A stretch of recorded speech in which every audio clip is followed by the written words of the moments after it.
उन्हाळ्यामध्ये भाज्या पुरेशा प्रमाणावर मिळत नाहीत, अशा वेळी भाजीचा मोठा प्रश्न पडतो. तर आज बनवलेली आहे मी घरीच कमी साहित्यात झटपट अशी शेवची चटकदार आणि झणझणीत भाजी. तुम्ही बघू शकता, कलर पण मस्त आलेला आहे. श्री शिवाय नमस्तुभ्य मैत्रिणींनो, मी अंजली कुंभार माझ्या यूट्यूब चॅनलवर तुम्हा सर्वांचे खूप खूप स्वागत करते. तर आज आपण बनवणार आहोत मस्त अशी झणझणीत शेवची भाजी. त्यासाठी साहित्य बघू. वाटण बनवण्यासाठी आपल्याला लागणार आहे थोडेसे शेंगदाणे, फ्रेश अशी कोथिंबीर, खोबऱ्याचे काप, 9-10 लसणाच्या पाकळ्या आणि टोमॅटो. आणि फोडणीसाठी साहित्य बघू.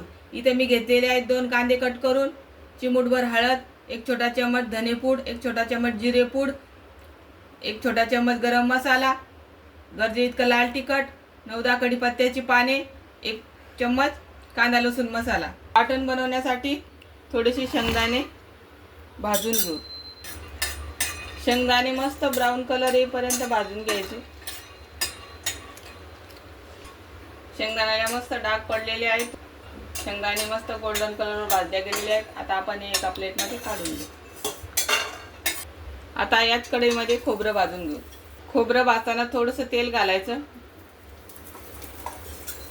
मग खोबरं पटकन भाजून होते. खोबऱ्यामध्येच लसणाच्या पाकळ्या घालायच्या. आता गॅस बंद करू आणि हे खोबरं आणि लसूण काढून घेऊ. आता भाजलेलं खोबरं, शेंगदाणे, लसूण मिक्सरच्या भांड्यात काढून घेऊ. त्यामध्ये फ्रेश अशी कोथिंबीर घालू. 1 टोमॅटो कट करून घालायचा. आता हे वाटण मिक्सरला बारीक करून घेऊ. तर या पद्धतीने वाटण तयार करून घेतलेलं एकदम बारीक. आता आपण भाजीला फोडणी देऊ. याच कढईमध्ये मी फोडणीसाठी तेल घातलंय. तेल गरम झालं, याच्यामध्ये मोहरी घालू. मोहरी छान तडतडली. आता याच्यामध्ये जिरे घालू. कढीपत्त्याचे कट केलेला कांदा घालू. कांदा मस्त ब्राऊन कलर येऊस्तोवर तळून घ्यायचा. तर इथे कांदा मस्त ब्राऊन कलरवर भाजल्या गेलेला आहे. आता याच्यामध्ये तयार केलेलं वाटण घालू. वाटण आपल्याला मस्त तेल सुटेपर्यंत परतून घ्यायचं. तर इथे मी हे वाटण 4 ते 5 मिनिटं परतून घेतलेलं आहे. आता याच्यामध्ये आपण मसाले घालून घेऊ.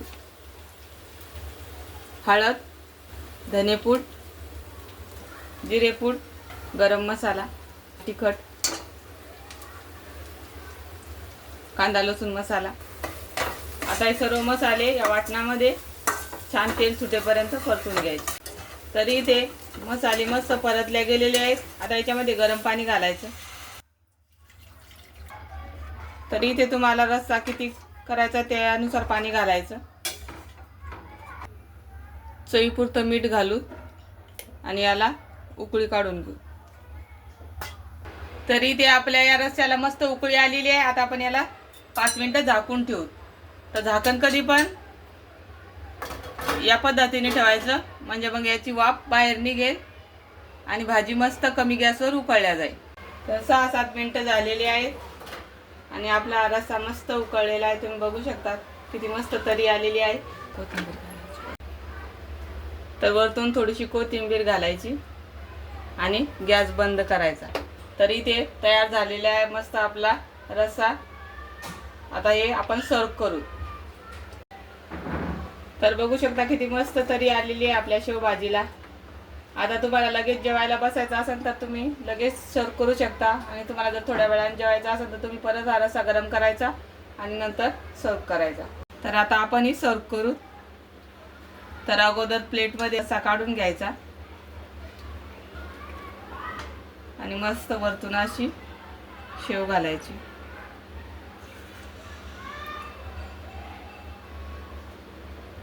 तरी ते तयार आहे मस्त आपली शेवभाजी. तुम्ही बघू शकता किती मस्त कलर आलेला आहे आणि तवंग पण मस्त आलेला आहे. तर कशी वाटली रेसिपी कमेंटमध्ये सांगा. आणि आवडली असेल तर लाईक, शेअर, सबस्क्राईब करा. अशाच नवनवीन रेसिपी बघण्यासाठी चॅनलला सबस्क्राईब करा.